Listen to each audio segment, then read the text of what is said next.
the videos that I saw recently was like basically councils, which I have a zero respect for councils, just the way that they operate, but basically writing to the employer to get the money. And you've dealt with that very well. You had a nice video and you've a lot of kind of templates for videos. But I mean, some people, they wouldn't be following, they mightn't see that and everything.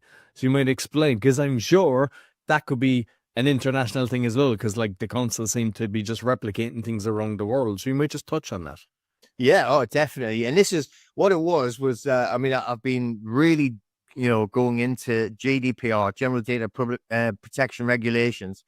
So when you look at a lot of things that the councils are doing and debt collectors are doing, and any corporation, telephone companies, anything, they all breach data all the time, but they just think that no one will notice, or you don't know. And I've said it many times that I think when you look at it and when you really study what this GDPR protects, I think they got it designed to protect their privacy from us, not thinking we have the ability to read and then investigate and research and think, oh, wow, this is some power in these regulations here. So I got an email anyway, and it was a woman. She was quite distraught, and it was like, like they've went and done an attachment of earnings right before Christmas now, and my employer has said, I'll have to do it or I'm going to get fined myself. And that's complete nonsense. And what you'll find is that a lot of these employers are obviously intimidated easily, unfortunately, and they won't stick up for anybody either anyway. But all of it is a complete and utter breach of data. So let's look at it from this point of view. The first of all is like from the councils.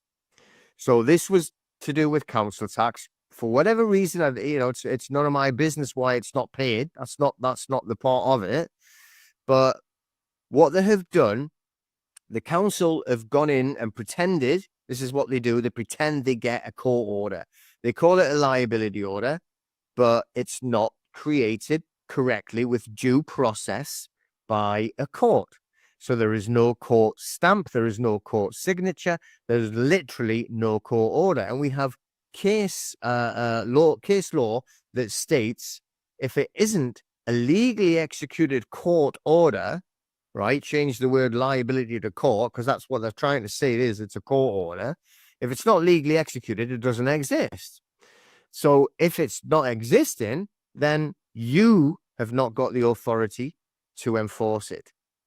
Now, this goes into debt collection to a debt collector company as well as to an employer. So in reality, if you look at it, the employer is actually doing the job, acting as a debt collector. So they're actually deducting it out of your earnings. So, you've went and you've done the work for them, and then they're going to take the money off you and give it to the council. Now, in reality, the only way they can do it is if they can present the evidence of a court order, and they can't give that to the employer